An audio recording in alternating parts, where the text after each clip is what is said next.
ಓಂ ಸಚ್ಚಿದಾನಂದರೂಪಾಯ ವಿಶ್ವೋತ್ಪತ್ಯಾದಿಹೇತವೇ ತಾಪತ್ರಯ ವಿನಾಶಾಯ ಶ್ರೀಕೃಷ್ಣಾಯ ವಯಂ ನಮಃ. ಕೃಷ್ಣ ಭಗವಂತ ಅವನು ಈ ಜಗತ್ತನ್ನು ಸೃಷ್ಟಿಸಿದವನು, ಅದನ್ನು ಪಾಲಿಸಿದವನು ಮತ್ತು ನಾಶ ಮಾಡುವಂಥವನು. ನಮ್ಮ ಎಲ್ಲ ಥರದ ದುಃಖಗಳನ್ನು ಪರಿಹಾರ ಮಾಡುವಂಥವನು. ಅವನಿಗೆ ಮೊದಲು ನಮಸ್ಕಾರ ಮಾಡ್ತೇವೆ. ಅವನ ಶರೀರದೊಳಗೆ ರಕ್ತ, ಮಾಂಸ, ಎಲುಬು ಇತ್ಯಾದಿ ಯಾವುದೂ ಇಲ್ಲ. ಜ್ಞಾನಾನಂದವಾದ ಕಲ್ಯಾಣ ದೇಹ ಇದ್ದವನು. ಆ ಭಗವಂತನಿಗೆ ನಮಸ್ಕಾರ ಮಾಡ್ತೀವಿ ಅಂತ ಇದು ಮೊದಲನೇ ಶ್ಲೋಕ. ಈಗ ನಾವು ನೋಡ್ತಿರೋ ಗ್ರಂಥ ಏನಿದೆಲ್ಲ, ಇದು ಮೂಲ ಭಾಗವತ ಗ್ರಂಥದ ಅಲ್ಲಿ ಬಂದಿದ್ದಲ್ಲ. ಇದು ವೇದವ್ಯಾಸರು, ಮಹರ್ಷಿ ವೇದವ್ಯಾಸ ಮಹಾಭಾರತ ರಚನೆ ಮಾಡಿದರು. ಮತ್ತು 18 ಪುರಾಣಗಳನ್ನು ರಚನೆ ಮಾಡಿದರು. ಆ 18 ಪುರಾಣಗಳಲ್ಲಿ ಮಹಾಭಾರತ ಸೇರಿಲ್ಲ, ಅದು ಬೇರೆ. ರಾಮಾಯಣ ಅದು ವಾಲ್ಮೀಕಿಗಳು ರಚನೆ ಮಾಡಿದ್ದು, ಅದೊಂದು ಬೇರೆ. ಹೀಗೆ ನಮ್ಮ ದೇಶದಲ್ಲಿ ಪ್ರಧಾನವಾದ ಗ್ರಂಥಗಳು ಅಂದರೆ ಒಂದು ಮಹರ್ಷಿ ವ್ಯಾಸರು ರಚನೆ ಮಾಡಿರುವ ಮಹಾಭಾರತ, ಆಮೇಲೆ ವಾಲ್ಮೀಕಿ ರಾಮಾಯಣ, ಮುಂದೆ ಪುರಾಣಗಳು. ಇವು 3: ಮಹಾಭಾರತ, ರಾಮಾಯಣ ಮತ್ತು ಪುರಾಣಗಳು. ಆ ಪುರಾಣಗಳು ಒಟ್ಟು 18 ಪುರಾಣಗಳು. ಆ 18 ಪುರಾಣಗಳಲ್ಲಿ ಪದ್ಮಪುರಾಣನೂ ಒಂದು, ಭಾಗವತ ಪುರಾಣನೂ ಒಂದು. ಪದ್ಮಪುರಾಣ, ವಿಷ್ಣು ಪುರಾಣ, ಸ್ಕಂದ ಪುರಾಣ, ಲಿಂಗ ಪುರಾಣ, ಹೀಗೆ ಬೇರೆ ಬೇರೆ ಥರದ ಪುರಾಣಗಳು ಅದರೊಳಗೆ ಬಂದದ್ದು. ಈಗ ಭಾಗವತದ ಮೂಲ ಗ್ರಂಥದ ಶ್ರವಣ ನಾವು ಇನ್ನು ಮುಂದೆ ಮಾಡೋರಿದ್ದೇವೆ. ಭಾಗವತ ಗ್ರಂಥದ ಮಹತ್ವ ಏನು ಅನ್ನೋದನ್ನು ಪ್ರತಿಪಾದನೆ ಮಾಡಲಿಕ್ಕೆ ಪದ್ಮಪುರಾಣ ಮತ್ತು ಸ್ಕಂದ ಪುರಾಣ ಇತ್ಯಾದಿ ಬೇರೆ ಪುರಾಣಗಳಲ್ಲಿಯೂ ಕೂಡ ಆ ಭಾಗ ನಮಗೆ ಕಾಣಿಸ್ತದೆ. ಅವರೇನು ಆ ಭಾಗವತ ಗ್ರಂಥದ ಮಹಿಮಾ ವರ್ಣನೆ ಮಾಡ್ತಾರೆ ಅನ್ನೋದು. ಮೊದಲು ಆ ಗ್ರಂಥದ ಮಹಿಮಾ ತಿಳ್ಕೊಂಡ್ರೆ, ಆ ಗ್ರಂಥಕ್ಕಿಷ್ಟು ಮಹಿಮಾ ಇದ್ದ ಮೇಲೆ ಅದನ್ನು ನಾವು ಅಧ್ಯಯನ ಮಾಡಬೇಕು ಅಂತ ಮುಂದೆ ಎಲ್ಲರಿಗೂ ಆಸಕ್ತಿ ಹುಟ್ಟುತ್ತದೆ. ಅದಕ್ಕಾಗಿ ನಾವೀಗ ನೋಡ್ತಿರೋದೇನಿದೆ, ಇದು ಪದ್ಮಪುರಾಣದಲ್ಲಿ ಬಂದಂಥ ಭಾಗವತ ಗ್ರಂಥದ ಮಹತ್ವದ ವರ್ಣನೆ. ಭಾಗವತದ ಮೂಲನೇ ನೋಡ್ಲಿಕ್ಕೆ ಇನ್ನೂ ಒಂದು 2-4 ದಿನಗಳು ಬಾಕಿ ಇವೆ. ವೇದವ್ಯಾಸರ ಮಗ ಶುಕಾಚಾರ್ಯ, ಇದು ನಮಗೆಲ್ಲ ಗೊತ್ತಿದ್ದದ್ದು. ವೇದವ್ಯಾಸರು ಮಹಾಭಾರತ ರಚನೆ ಮಾಡಿದರು. ಶುಕಾಚಾರ್ಯ ಅದನ್ನು ಈ ಜಗತ್ತಿಗೆ ಉಪದೇಶ ಮಾಡಿದ. ಶುಕಾಚಾರ್ಯ ಶಿವನ ಅವತಾರ, ಮಹಾ ವಿರಕ್ತ. ಈ ಸಂಸಾರದಿಂದ ಏನೂ ಆಗಬೇಕಾಗಿದ್ದಿಲ್ಲ ಅವರಿಗೆ. ಅವರು ಒಂದು ದಿವಸ ತಮ್ಮ ಅಧ್ಯಯನ ಎಲ್ಲ ಮುಗಿಸಿದ್ರು. ಯಾರ್ಯಾರಿಗೆ ಪುರಾಣ, ಪ್ರವಚನ, ಪಾಠ ಎಲ್ಲ ಹೇಳಬೇಕಾಗಿತ್ತು ಅದನ್ನೆಲ್ಲ ಹೇಳಿದರು. ಬಿಟ್ಟು ನಾನಿನ್ನು ಸನ್ಯಾಸಿಯಾಗಿ ಹೋಗಿಬಿಡ್ತೀನಿ ಅಂತ ಹೊರಟುಬಿಟ್ರು. ಆಗ ಇಷ್ಟು ಸಮರ್ಥನಾದಂಥ, ಇಷ್ಟು ಬುದ್ಧಿವಂತನಾದಂಥ ಮಗ ನನ್ನ ಕೈ ಬಿಟ್ಟು ಹೊರಟನಲ್ಲ ಅಂತ ಸ್ವಯಂ ವೇದವ್ಯಾಸರಿಗೂ ಕೂಡ ಬಹಳ ದುಃಖ ಆದಂತಾಯ್ತು. ಅವರು ಮಗನೇ ಎಲ್ಲಿ ಹೋದಿ, ಏನು ಗತಿ ಇನ್ನು, ಪುತ್ರ ಅಂತ ಜೋರಾಗಿ ಅವ್ರು ಕರೆದರು.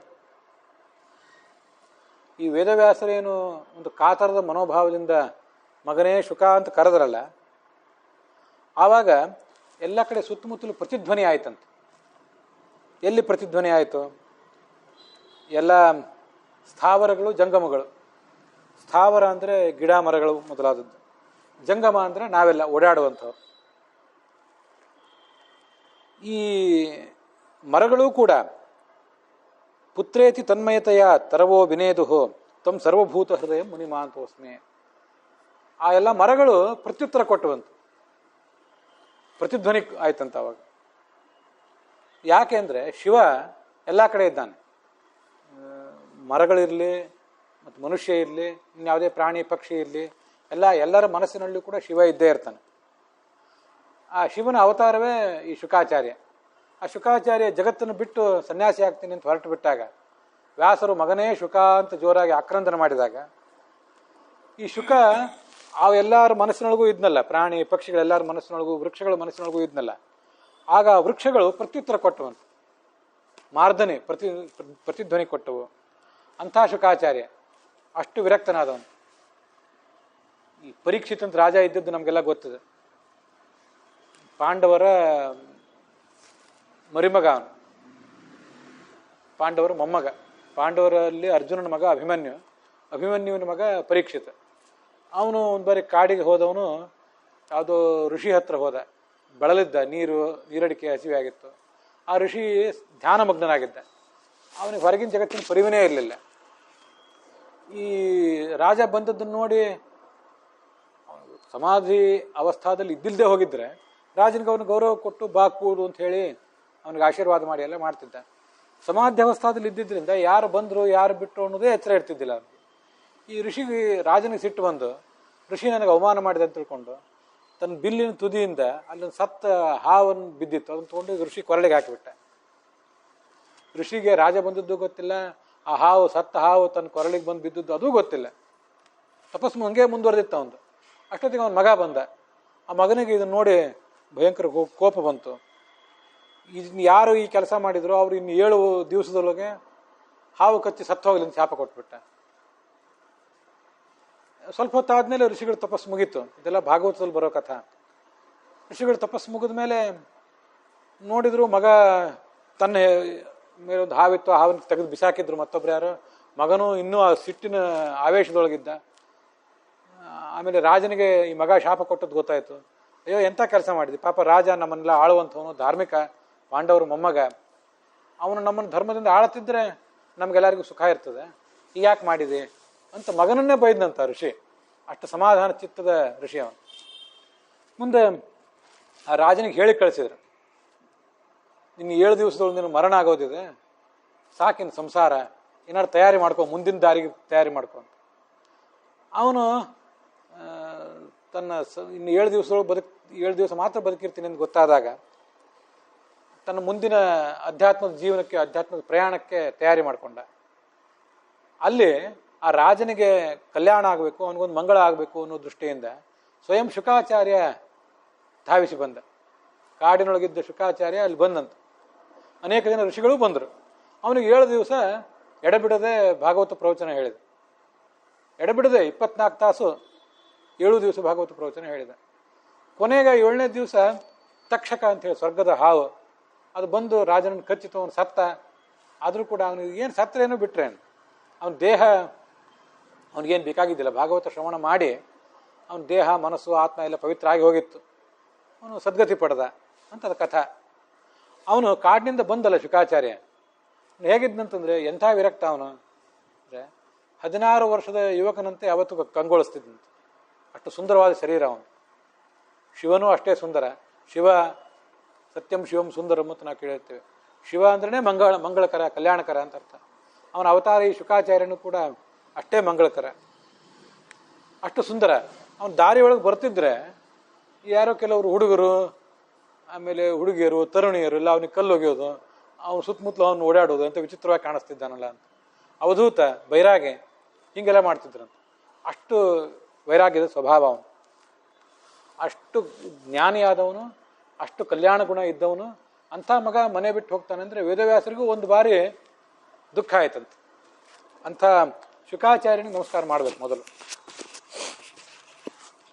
ಮತ್ತೆ ಇದು ನಾವು ಗಮನಿಸ್ಬೇಕು. ಪರೀಕ್ಷಿತ ರಾಜನಿಗೆ ಶುಕಾಚಾರ್ಯ ಕಥೆ ಹೇಳಿದರು. ಪರೀಕ್ಷಿತ ರಾಜನಿಗೆ ಶುಕಾಚಾರ್ಯ ಕಥೆ ಹೇಳಿದ್ರು ಅಂತ ಸೂತ ಪುರಾಣಿಕರು ಅನ್ನೋರೊಬ್ಬರು ಶೌನಕ ಮೊದಲಾದ ಋಷಿಗಳಿಗೆ ಕಥೆ ಹೇಳಿದರು ಅಂತ ನಮ್ಮಂಥವ್ರು ನಿಮ್ಮಂಥವ್ರಿಗೆ ಹೇಳ್ತಿದ್ದೇವೆ. ಈ ಥರದ ಕಥೆ ಒಳಗಿನ ಕಥೆ ಇದೆ. ನಮ್ಮದು ನಿಮ್ಮದು ಹೆಸರು ಪುರಾಣದೊಳಗೆ ಬಂದಿಲ್ಲ. ಸೂತರು, ಶೌನಕರು ಇವ್ರದೆಲ್ಲ ಹೆಸರು ಪುರಾಣದೊಳಗೆ ಬಂತು. ಶುಕ ಮತ್ತು ವೇದವ್ಯಾಸ, ಸೂತರು, ಪುರಾಣಿಕರು ಅವರೆಲ್ಲರೂ ಕೂಡ ಅದರೊಳಗಿನ ಒಂದೊಂದು ಪಾತ್ರವೇ. ಹಿಂದೆ ಹೇಳಿದ್ದೆ ನಾನು ಅದನ್ನು. ಆ ಶೌನಕ ಅಂತ ಒಂದು ನೈಮಿಷಾರಣ್ಯ ಅಂತ ಒಂದು ಪ್ರದೇಶ, ಅದರಲ್ಲಿದ್ದ ಒಂದು ದೊಡ್ಡ ವಿದ್ಯಾಪೀಠ, ಗುರುಕುಲ. ಅದರ ಕುಲಾಧಿಪತಿ ಅವರು. ಸುಮಾರು 10,000 ಮಂದಿಗೆ ಅನ್ನ ವಸತಿ ಎಲ್ಲ ಉಚಿತವಾಗಿ ಕೊಟ್ಟು ಯಾರು ಪಾಠ ಮಾಡ್ತಾನೆ ಅವನನ್ನು ಕುಲಪತಿ ಅಂತಂತಾರಂತ. ಶೌನಕ ಅಂತ ಒಬ್ಬ ಮಹರ್ಷಿ ಕುಲಪತಿ. ಅವರೆಲ್ಲ ಜ್ಞಾನಿಗಳೇ ಆಗಿದ್ರು. ಅವರು ಒಂದು ಯಾವುದೋ ಯಜ್ಞ ಮಾಡ್ತಿದ್ರು. ಯಜ್ಞ ಹೇಗೆ ಅಂತಂದರೆ ಪ್ರಾತಃ ಕಾಲದಲ್ಲಿ ಯಜ್ಞ, ಮಧ್ಯಾಹ್ನ ಭೋಜನ ಎಲ್ಲ ಆದಮೇಲೆ ಮತ್ತೊಂದು ಸ್ವಲ್ಪ ವಿಳಂಬ, ಸ್ವಲ್ಪ ಹೊತ್ತು ಕಾಲ ಕಳೆದ ಮೇಲೆ ಎಲ್ಲರೂ ಸೇರಿ ಒಂದು ಏನಾದ್ರು ಪ್ರವಚನ ಕೇಳೋದು. ಅವನಿಗೆಲ್ಲ ಜ್ಞಾನವೇ ಇತ್ತು. ಆದರೂ ಅವ್ರು ಏನು ಮಾಡಿದ್ರಂತೆ, ಆ ನೈಮಿಷಾರಣ್ಯ ಅಂತ ಏನು ಭಾಗ ಇದೆಯಲ್ಲ, ಇವತ್ತು ಉತ್ತರ ಪ್ರದೇಶದ ಭಾಗ, ಅದು ಅರಣ್ಯ ಅಂದ್ರೆ ಕಾಡದು, ನೈಮಿಷಾರಣ್ಯ ಅಂತಲೇ ಇವತ್ತಿಗೂ ಅದಕ್ಕೆ ಕರೀತಾರೆ. ಎಷ್ಟೋ ಜನ ಈ ಭಾಗವತ ಪ್ರವಚನ ನಾವು ಇಲ್ಲೇನು ಮಾಡ್ತೀವಲ್ಲ, ಊರೂರೊಳಗೆ ಮಾಡ್ತೀವಲ್ಲ, ಕೆಲವರು ಅಲ್ಲಿ ಹೋಗಿ ಭಾಗವತ ಪ್ರವಚನ ಮಾಡಿ ಬರ್ತಿರ್ತಾರೆ. ನೈಮಿಷಾರಣ್ಯದೊಳಗೆ ಮೂಲತಃ ಭಾಗವತ ಪ್ರವಚನ ನಡೆದಿತ್ತು. ಸೂತರು ಶೌನಕರಿಗೆ ಹೇಳಿದ ಕಥಾ ಇದು ಅಂತ ಅಲ್ಲಿ ಹೋಗಿ ಮಾಡಿ ಬರ್ತಿರ್ತಾರೆ. ಆ ಸೂತರಿಗೆ ಈ ಶೌನಕ ಮಹರ್ಷಿ ನಮಸ್ಕಾರ ಮಾಡಿದರು. ಶೌನಕ ಮಹರ್ಷಿ ಮತ್ತು ಉಳಿದವರೆಲ್ಲ ನಮಸ್ಕಾರ ಮಾಡಿದರು. ಇದನ್ನು ನಾನು ಹಿಂದೆ ಹೇಳಿದ್ದೆ. ಜಾತಿ ಪದ್ಧತಿ ಪ್ರಕಾರ ಸೂತರು ಅಂದರೆ ರಥ ಹೊಡೆಯೋ ಜಾತಿಯವರು, ಜಾತಿ ಪದ್ಧತಿ ಪ್ರಕಾರ. ಶೌನಕ ಮಹರ್ಷಿ ಅಂದರೆ ಬ್ರಾಹ್ಮಣ. ಹೇಳ್ತಾರೆ, ನಮಸ್ಕಾರ ಮಾಡಿ ಆ ಸೂತ್ರನ್ನು ಮೇಲೆ ಕೂಡಿಸಿದ್ರಂತೆ. ನೀವು ಜ್ಞಾನಿಗಳಿದ್ದೀರಿ, ಪುರಾಣ ಹೇಳಿ ಕೂತಿದ್ದೀರಿ, ಮೇಲೆ ಕೂಡ್ರಿ, ನಿಮ್ಮ ಜಾತಿ ನಮಗೆ ಮುಖ್ಯ ಅಲ್ಲ, ನೀವು ಮೇಲೆ ಕೂಡ್ರಿ ಅಂತ ಅವ್ರನ್ನ ಮೇಲೆ ಕೂಡಿಸಿದ್ರಂತೆ. ಇವರೆಲ್ಲ ಕೆಳಗೆ ಕೂತಿದ್ರು. ಈ ಥರ ಕೆಳಗೆ ಕೂತು ಆ ಪುರಾಣ ಹೇಳಲಿಕ್ಕೆ, ಪುರಾಣ ಅವ್ರು ಹೇಳಲಿಕ್ಕೆ ತೊಡಗಿದ್ರು, ಇವರು ಕೇಳಲಿಕ್ಕೆ ತೊಡಗಿದ್ರು. ಅಲ್ಲಿ ಮುಂದೆ ಭಾಗವತದಲ್ಲೇ ಒಂದು ಕಥಾ ಬರೋದಿದೆ. ಈ ಸೂತ ಪುರಾಣಿಕರು ಅವ್ರ ಮಗ ಸೌತಿ ಅಂತ, ಸುಮಿತ್ರೆಯ ಮಗ ಸೌಮಿತ್ರಿ ಹೇಗೋ ಸೂತರ ಮಗ ಸೌತಿ ಅಂತ. ಈ ಸೂತರು ಒಂದು ಬಾರಿಯಲ್ಲೆಲ್ಲ ಮೇಲೆ ಕೂತ್ಕೊಂಡು ಪ್ರವಚನ ಮಾಡ್ತಿದ್ರಲ್ಲ, ಋಷಿಗಳೆಲ್ಲ ಕೆಳಗೆ ಕೂತ್ ಕೇಳ್ತಿದ್ರು, ಯಾವ ಜಾತಿ ಪದ್ಧತಿ ತೊಗೊಂಡು ಏನು ಮಾಡಬೇಕು. ಜ್ಞಾನಿ ಆದ್ರಿಂದ ಅವ್ರಿಗೆ ಉನ್ನತ ಸ್ಥಾನನೇ ಕೊಟ್ಟಿದ್ರು. ಅಲ್ಲಿ ಬಲರಾಮ ಬಂದ, ಕೃಷ್ಣನ ಅಣ್ಣ. ಆ ಪುರಾಣ ನಡೆದಿತ್ತು. ಬಲರಾಮ ಬಂದಾಗ ಆ ಸೂತ ಪುರಾಣಿಕರು ಮೇಲಿನ ಸ್ಥಾನದಲ್ಲಿ ಕೂತವರು, ರಥ ಹೊಡೆಯೋ ಜಾತಿಯವರು, ಅವ್ರೇನು ಕೆಳಗೆ ಇಳಿಲಿಲ್ಲ. ಬಲರಾಮನ ಅವ್ರೇನು ಮಾತಾಡ್ಸಲಿಲ್ಲ, ಯಾಕಂದ್ರೆ ಪುರಾಣ ನಡೆದಿದೆ. ಮಾತಾಡ್ಸೇ ಇದ್ದಾಗ ಅವ್ರಿಗೆ ಬಲರಾಮನಿಗೆ ಸಿಟ್ಟು ಬಂತದ್ದು. ನಾನು ಕ್ಷತ್ರಿಯ, ಇಂಥ ಉತ್ತಮ ಕುಲದಲ್ಲಿ ಹುಟ್ಟಿದವನು, ನಾನು ಬಂದಾಗ ನೀನು ನನ್ನ ಗೌರವಿಸಬೇಕಾಗಿತ್ತು, ನೀನು ಗೌರವಿಸಲಿಲ್ಲ. ಇಂಥ ಮೂರ್ಖನಿಗೆ, ಇಂಥ ಅಜ್ಞಾನಿಗೆ ನೀವು ಉನ್ನತ ಸ್ಥಾನದಲ್ಲಿ ಕೂಡಿಸಿದ್ದೀರಲ್ಲ ಅಂತ ಋಷಿಗಳ ಮೇಲೆಲ್ಲ ಸಿಟ್ಟಾದ. ಉಳಿದ ಋಷಿಗಳ ಮೇಲೆಲ್ಲ ಸಿಟ್ಟಾಗಿ ಅವನನ್ನು ಕೊಂದು ಹಾಕಿಬಿಟ್ರು ಬಲರಾಮ. ಯಾರನ್ನ? ಆ ಉನ್ನತ ಸ್ಥಾನದಲ್ಲಿ ಕೂತಂಥ ಸೂತ ಪುರಾಣಿಕನನ್ನು. ಆವಾಗ ಋಷಿಗಳಿಗೆಲ್ಲ ಅಸಮಾಧಾನ ಆಯ್ತಂತೆ. ಎಂಥ ಕೆಲಸ ಮಾಡಿದೆ. ಪುರಾಣ ನಡೆದಾಗ ಅವನಲ್ಲಿ ಭಗವಂತನ ಸನ್ನಿಧಾನ ಇರ್ತದೆ, ಅವನೇನು ಯಾರನ್ನು ಎದ್ದು ಗೌರವಿಸಬೇಕಾಗಿಲ್ಲ. ಅವನು ರಥ ಹೊಡೆಯುವ ಜಾತಿಯವನೇ ಆಗಿದ್ರು, ದೊಡ್ಡ ಜ್ಞಾನಿ ಅನ್ನೋ ಕಾರಣಕ್ಕಾಗಿ ಅವನಿಗೆ ನಾವು ಉನ್ನತ ಸ್ಥಾನ ಕೊಟ್ಟು ನಾವೆಲ್ಲ ಕೂತು ಪುರಾಣ ಕೇಳ್ತಿದ್ದೀವಿ, ನಾವು ಅವನಿಗೆ ಗೌರವ ಕೊಟ್ಟಿದ್ದೆವು. ನೀನು ಈ ಮರ್ಯಾದೆಯನ್ನು ಮೀರಿ ಅಂಥ ಜ್ಞಾನಿಯನ್ನು ಕೊಂದು ಹಾಕಿದ್ದಿ. ನೀನು ಕೃಷ್ಣನ ಅಣ್ಣ ಆದ್ರೇನು, ಯಾವ ದೊಡ್ಡವನಾದ್ರೇನು, ನೀನು ಪ್ರಾಯಶ್ಚಿತ್ತ ಮಾಡ್ಕೋಬೇಕು ಅಂದ್ರೆ. ಯಾರ್ದೋ ಮರಣ ಆಯಿತು, ಕ್ಷುಲ್ಲಕ ಯಾವುದೋ ಜಾತಿ, ಅವನು ಕೀಳು ಮನುಷ್ಯ, ಅವನ ಮರಣ ಆದ್ರೆ ನಮಗೇನು ಅಂತ ಇವ್ರು ಯಾರು ವಿಚಾರ ಮಾಡಲಿಲ್ಲ. ಜ್ಞಾನಿಯನ್ನು ಕೊಂದು ಹಾಕಿದೆಲ್ಲ, ನಡಿ ನೀ ಪ್ರಾಯಶ್ಚಿತ್ತ ಮಾಡ್ಕೊಂತ ಬಲರಾಮನಿಗೆ ಹೇಳಿದಂತೆ ಎಲ್ಲ ಋಷಿಗಳು. ಏನು ಪ್ರಾಯಶ್ಚಿತ್ತ? ಒಂದು ವರ್ಷ ತೀರ್ಥಯಾತ್ರೆ ಮಾಡು, ಎಲ್ಲ ಕಡೆ ಸಂಚಾರ ಮಾಡು, ಮನೆ ಬಿಡು, ಹೋಗಿ ಎಲ್ಲ ಕಡೆ ಸಂಚಾರ ಮಾಡಿ ದುಷ್ಟ ರಾಕ್ಷಸರು ಎಲ್ಲರೂ ಇದ್ರೆ ಅವ್ರನ್ನ ಕೊಲ್ಲು. ಇವನ್ ಕೊಂದು ಏನು ಮಾಡ್ತೆ? ಜ್ಞಾನಿಯನ್ನು ಕೊಂದದ್ದು ತಪ್ಪಿಗಾಗಿ ದುಷ್ಟ ರಾಕ್ಷಸರ ಸಂಹಾರ ಮಾಡಿ ಒಂದು ವರ್ಷ ತೀರ್ಥಯಾತ್ರೆ ಮಾಡಿ ಬಾ ಅಂತ ಹೇಳಿದ್ರಂಥವ್ರು. ಇದು ಜ್ಞಾನಕ್ಕೆ ಆ ಕಾಲದಲ್ಲಿದ್ದ ಬೆಲೆ. ಹಿಂದೆ ಭಗವದ್ಗೀತಾ ಪ್ರವಚನದಲ್ಲಿ ಕೂಡ ಅದನ್ನ ಹೇಳ್ತಿದ್ದೆ, ಮತ್ತೀಗ ನೆನಪು ಮಾಡ್ಕೊಂಡಿದ್ದೆ. ಅವ್ರು ಏನು ಹೇಳಿದ್ರಂತ ಋಷಿಗಳಿಗೆ, ಋಷಿಗಳು ಸೂತ ಪುರಾಣಿಕರಿಗೆ, ಅಜ್ಞಾನ ಧ್ವಾಂತ ವಿಧ್ವಂಸ ಕೋಟಿ ಸೂರ್ಯ ಸಮಪ್ರಭ ಸೂತ ಆಖ್ಯಾಹಿ ಕಥಾಸಾರಂ ಮಮ ಕರ್ಣ ರಸಾಯನಂ. ನೀವೊಂದು ಸೂರ್ಯನಂತೆ ಇದ್ದೀರಿ ಸೂತ ಪುರಾಣಿಕರೇ, ನೀವು ಸೂರ್ಯನಂತೆ. ಅಜ್ಞಾನವೆಂಬ ಕತ್ತಲನ್ನು ಕಳೀಲಿಕ್ಕೆ ನೀವು ಸೂರ್ಯ ಇದ್ದಂತೆ. ನಮ್ಮೆಲ್ಲರ ಕಿವಿಗೆ ಔಷಧದಂತಿರುವಂಥ ಒಂದು ಕಥಾ ಏನಾದ್ರು ಹೇಳ್ರಿ. ನಾವು ಭಗವಂತನ ಭಕ್ತಿ ಇಲ್ಲದೇ ಇದ್ದಂಥ ಜನ ಏನು ಮಾಡಬೇಕು? ಅಥವಾ ಭಗವಂತನ ಭಕ್ತಿ ಇದ್ದವರಾದರೂ ಕೂಡ ಒಂದು ವಿವೇಕ ಬೆಳೆಸ್ಕೋಬೇಕಲ್ಲ. ಈ ಜಗತ್ತಿನಲ್ಲಿ ಇದ್ದೀವಿ ಅಂದಮೇಲೆ ನಿತ್ಯ ಯಾವುದು, ಅನಿತ್ಯ ಯಾವುದು, ಶಾಶ್ವತ ಯಾವುದು, ಅಶಾಶ್ವತ ಯಾವುದು ಅಂತ ಒಂದು ವಿವೇಕ ಬರಬೇಕಲ್ಲ. ಅದಕ್ಕೆ ನಾವು ಏನು ಮಾಡಬೇಕು? ಮಾಯೆ, ಮೋಹ ಇದನ್ನೆಲ್ಲ ಕಳ್ಕೋಬೇಕು ನಾವು. ನಾನು, ನನ್ನದು, ನನ್ನ ಗಂಡ, ನನ್ನ ಹೆಂಡತಿ ಅನ್ನುವಂಥ ಮೋಹವನ್ನೆಲ್ಲ ಕಳ್ಕೋಬೇಕಲ್ಲ. ಅದಕ್ಕಾಗಿ ನಾವೇನು ಮಾಡಬೇಕು? ಮಾಯಾಮೋಹ ನಿರಾಸಶ್ಚ ವೈಷ್ಣವೈಹಿ ಕ್ರಿಯತೆ ಕಥಂ. ಏನು ಮಾಡ್ಬೇಕು ನಾವು? ಅದರಲ್ಲೂ ಬೇರೆ ಯಾವುದೇ ಕಾಲದಲ್ಲೂ ಇದು ಕಷ್ಟವೇ, ಕಲಿಯುಗದಲ್ಲಿ ಮತ್ತೂ ಕಷ್ಟ. ಯಾಕಂದರೆ ಘೋರವಾದದ್ದು ಕಲಿಯುಗ. ಎಲ್ಲ ಕಡೆನೂ ಕೂಡ ಆಸುರ ಸ್ವಭಾವ. ಹಿಂದೆ ಕೆಲವರು ದೇವತೆಗಳು ಅಂತಿರ್ತಿದ್ರು, ಕೆಲವರು ಮನುಷ್ಯರು ಅಂತಿರ್ತಿದ್ರು, ಕೆಲವರು ರಾಕ್ಷಸರು ಅಂತಿರ್ತಿದ್ರು. ಈಗ ಆ ದೇವತೆಗಳಿಗೇನು ಅಂಥ ಸಮಸ್ಯೆ ಆಗಿಲ್ಲ. ಮನುಷ್ಯರಲ್ಲೂ ಕೂಡ, ನಮ್ಮ ಸುತ್ತಮುತ್ತಲಿರುವಂಥ ಎಲ್ಲ ವ್ಯಕ್ತಿಗಳಲ್ಲೂ ಕೂಡ ಅಸುರ ಸ್ವಭಾವ, ದುಷ್ಟ ಸ್ವಭಾವ ಅಂತನ್ನೋದು ಎಲ್ಲ ಕಡೆನೂ ಹಬ್ಬಿಕೊಂಡು ಬಿಟ್ಟಿದೆ. ಆದ್ದರಿಂದ ಅಸುರರ ಪ್ರಭಾವಕ್ಕೊಳಗಾಗಿದ್ದರಿಂದ ಇಂಥ ಹಾನಿ ಎಲ್ಲ ಕಡೆ ನಡೆದಿದೆ. ಸ್ವಾರಸ್ಯದ ಸಂಗತಿ ನಮ್ಗೆ ಗೊತ್ತಿರಬೇಕು. ಈ ದುರ್ಯೋಧನ ಒಂದು ಬಾರಿ ಬಹಳ ದುಃಖ ಆಗಿಬಿಟ್ಟಿತ್ತಂತ ಅವನಿಗೆ. ಮಹಾಭಾರತದಲ್ಲಿ ಕಥಾ ಬರ್ತದೆ. ಇಷ್ಟು ಬಲಿಷ್ಠರು ಪಾಂಡವರು, ಇವ್ರನ್ನ ಅವನು ಎದುರಿಸೋದು ಹೇಗೆ ನಾಳೆ ಯುದ್ಧ ಆದಾಗ? ಅವ್ರ ಕೈಯಿಂದ ಸಾಮ್ರಾಜ್ಯವನ್ನು ಕಿತ್ಕೊಂಡ, ಮೋಸದ ಜೂಜಾಟ ಆಡಿ. ಆದರೆ ನಾಳೆ ಇವರೆಲ್ಲ ಕುಪಿತರಾಗಿ ಭೀಮಾರ್ಜುನರು ನಮ್ಮನ್ನು ಬಿಡ್ತಾರೇನ, ಏನು ಮಾಡೋದು ಅಂತ ಅವನಿಗೆ ದುಃಖ ಆಗಿ ಆತ್ಮಹತ್ಯೆ ಮಾಡ್ಕೊಳ್ಳಿಕ್ಕೆ ಹೋಗಿಬಿಟ್ಟಿದ್ದಂತೆ. ಆವಾಗ ಕಲಿ ಮೊದಲಾದ ದೈತ್ಯರೆಲ್ಲ ಸೇರಿ ಒಂದು ಮೀಟಿಂಗ್ ಮಾಡಿದರು. ಮೀಟಿಂಗ್ ಮಾಡಿ ಆ ಮೀಟಿಂಗಿಗೆ ಇವನ್ನೂ ಕರೆಸಿದ್ರಂತೆ, ವಿಶೇಷ ಆಹ್ವಾನಿತ ಅಂತೇಳಿ ಕರೆಸಿ, ಏನೂ ವಿಚಾರ ಮಾಡಬೇಡ, ಪಾಂಡವರು ನಿನ್ನ ಮೇಲೆ ಯುದ್ಧ ಸಾರಿದ್ರು ನಾವೆಲ್ಲ ಅದನ್ನು ನೋಡ್ಕೋತೇವೆ. ಹೇಗೆ ಏನು ನೋಡ್ಕೋತೀರಿ? ನೀವು ಯುದ್ಧಕ್ಕೆ ಬರ್ತೀರಾ ಅಲ್ಲೇ ಅಂದರೆ, ನಾವು ಬರಬೇಕಾಗಿಲ್ಲ, ಅಲ್ಲಿ ಭೀಷ್ಮ ದ್ರೋಣ ಇವರೆಲ್ಲ ಇದ್ದಾರಲ್ಲ, ಭೀಷ್ಮ ದ್ರೋಣ ಕರ್ಣ ಕೃಪ, ಅವರ ಮನಸ್ಸೊಳಗೆ ನಾವು ಹೊಕ್ಬಿಡ್ತೇವೆ ನೋಡಿ. ಭೀಷ್ಮ ದ್ರೋಣ ಕರ್ಣ ಕೃಪ ಎಲ್ಲರೂ ಮಹಾತ್ಮರೇ, ಋಷಿಗಳು, ದೊಡ್ಡ ಜ್ಞಾನಿಗಳು. ಅಂಥವ್ರು ಯಾಕೆ ಪಾಂಡವರ ವಿರುದ್ಧ ಯುದ್ಧ ಮಾಡಿದರು? ಆಡಳಿತಗಾರರಿಗೆ ಧರ್ಮದ ವಿರುದ್ಧ ಯುದ್ಧ ಮಾಡುವ, ಧರ್ಮವನ್ನು ಮಣಿಸುವ ದುಷ್ಟ ಸ್ವಭಾವ ಬರೋದು ಯಾಕೆ? ಕಲಿ ನೇರವಾಗಿ ಬರೋದಿಲ್ಲ. ಸುತ್ತಮುತ್ತಲು ಕಲಿ ಆ ಕಡೆ ಇದ್ದಾನೆ, ನೇರವಾಗಿ ಅವನು ಕಾಣಿಸ್ಕೊಳ್ಳೋದಿಲ್ಲ. ಇಲ್ಲಿ ದೇವರು ಕಾಣಿಸೋದಿಲ್ಲಲ್ಲ ನೇರವಾಗಿ. ಅದೇ ಥರ ಕಲಿಯೂ ಎಲ್ಲ ಕಡೆ ಕಾಣಿಸೋದಿಲ್ಲ. ಅದು ಅವನೇನು ಮಾಡಿಬಿಡ್ತಾನೆ, ಮನಸ್ಸಿನೊಳಗೆ ಪ್ರವೇಶ ಮಾಡಿಬಿಡ್ತಾನೆ. ಮನಸ್ಸಿನೊಳಗೆ ಪ್ರವೇಶ ಮಾಡಿ ನಮ್ಮ ಬುದ್ಧಿನೆಲ್ಲ ಹಾಳು ಮಾಡ್ತಾನೆ. ಕಲಿಯ ಪ್ರಭಾವಕ್ಕೊಳಗಾಗಿ ಭೀಷ್ಮ ದ್ರೋಣ ಕೃಪ ಎಲ್ಲರೂ ಕೂಡ ಭಗವಂತನ ಭಕ್ತರಾದರೂ ಕೂಡ ಭಗವಂತನ ಭಕ್ತರಾದ ಪಾಂಡವರನ್ನು ಅವಮಾನಿಸಿದರು, ಅವ್ರ ವಿರುದ್ಧ ಯುದ್ಧ ಮಾಡಿದರು. ದ್ರೌಪದಿಗಾದ ಅನ್ಯಾಯವನ್ನು ಅವರು ಪ್ರತಿಭಟಿಸಲಿಲ್ಲ. ಇದಕ್ಕೆಲ್ಲ ಏನಂದರೆ ಕಲಿಯ ಪ್ರವೇಶವೇ ಕಾರಣ. ಇವತ್ತಿಗೂ ನಡೆಯೋದು ಅದೇ, ಅವತ್ತಿಗೂ ನಡೆಯೋದು ಅದೇ.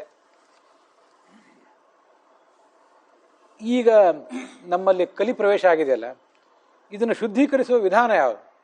ಇದು ನೋಡಿ, ಮೈ ಹೊಲಸಾಗಿದೆ ಅಂತ ಯಾರಿಗಾರು ಗೊತ್ತಿದ್ರೆ ಸ್ನಾನ ಮಾಡಿದರೆ ತೊಳ್ಕೊಂಡ್ರೆ ಹೋಗ್ತದೆ ಅಂತ ಗೊತ್ತಾಗ್ತದೆ. ನಮ್ಮ ಬಟ್ಟೆ ಹೊಲಸಾಗಿದೆ ಅಂತ ಗೊತ್ತಿದ್ರೆ ಆ ಬಟ್ಟೆಯನ್ನು ಒಗೆಸ್ಬೇಕು, ಒಗೆಸಿದ್ರೆ ಬಟ್ಟೆ ಸ್ವಚ್ಛ ಆಗ್ತದೆ ಅಂತ ಗೊತ್ತಿರ್ತದೆ. ಯಾರಿಗೆ ತಮ್ಮ ಮೈ ಹೊಲಸಾಗಿದೆ ಅಂತ ಗೊತ್ತಿಲ್ವೋ, ಬಟ್ಟೆ ಹೊಲಸಾಗಿದೆ ಅಂತ ಗೊತ್ತಿಲ್ವೋ, ಅವ್ರು ಸ್ನಾನ ಮಾಡ್ದೇ ಓಡಾಡ್ತಿರ್ತಾರೆ, ಅದೇ ಹೊಲಸು ಬಟ್ಟೆಯನ್ನೇ ಹಾಕ್ಕೊಂಡು ಓಡಾಡ್ತಿರ್ತಾರೆ. ಹೌದಾ? ಹಾಗೆ ನಮ್ಮ ಮನಸ್ಸಿನೊಳಗೆ ಕಲಿ ಹಾಕಿದ್ದಾನೆ, ನಮ್ಮ ಮನಸ್ಸು ಹಾಳಾಗಿದೆ ಅನ್ನೋದೇ ನಮ್ಗೆ ಗೊತ್ತಿಲ್ಲದೆ ಹೋದರೆ ಅದನ್ನು ತೊಳ್ಕೊಳ್ಳೋ ಪ್ರಯತ್ನವೂ ಮಾಡೋದಿಲ್ಲ ಅವರು. ಅಂಥವ್ರ ಸಂಖ್ಯೆಯೇ ಹೆಚ್ಚು. ಆದರೆ ಕೆಲವರಿಗಾದರೂ ನಮ್ಮ ಬುದ್ಧಿ ಎಲ್ಲ ಹಾಳಾಗಿದೆ, ಹಿಂಗೆ ಬಿಟ್ಟರೆ ಇನ್ನೂ ಹಾಳಾಗ್ತದೆ, ಅದಕ್ಕಾಗಿ ನಾವು ಒಂದೇನಾದ್ರು ಉಪಾಯ ಮಾಡಬೇಕು ಅಂತ ಒಂದು ಆಲೋಚನೆ ಬಂತು ಅವ್ರಿಗೆ. ಭಗವಂತನ ಸಾನ್ನಿಧ್ಯವನ್ನು ಕೊಡುವಂಥ ದೊಡ್ಡ ಮಹತ್ವದ ಸಾಧನೆ ಏನಾದರೂ ಇದ್ದರೆ ಹೇಳ್ರಿ. ಯಾವುದೋ ಕಲ್ಪವೃಕ್ಷ, ಚಿಂತಾಮಣಿ, ಕಾಮಧೇನು ಅಂತ ಏನೇನೋ ಹೇಳ್ತಿರ್ತಾರೆ. ಅವೆಲ್ಲ ಏನು ಕೊಡ್ತಾವ್ರಿ? ಒಂದಿಷ್ಟು ಸ್ವರ್ಗದಲ್ಲಿ ಸುಖ ಕೊಡ್ತವೆ. ನಿಮಗೇನೇನು ಸುಖ ಬೇಕು, ತಿನ್ನಲಿಕ್ಕೆ ಉಣ್ಲಿಕ್ಕೆ ಭೋಗ ಪದಾರ್ಥಗಳು, ಅಪ್ಸರೆಯರು ಇಂಥವೇನೇನು ಕೊಟ್ಟಾವು. ಅದರಿಂದೆಲ್ಲ ಆಗಬೇಕಾದ್ದೇನಿದೆ. ಆದರೆ ಪ್ರಾಯಚ್ಛಿತಿ ಗುರು ಪ್ರೀತಃ ವೈಕುಂಠಂ ಯೋಗಿ ದುರ್ಲಭಂ. ನಿಮ್ಮಂಥ ಗುರುಗಳು ಆ ಕಲ್ಪವೃಕ್ಷಕ್ಕಿಂತ ದೊಡ್ಡವರು.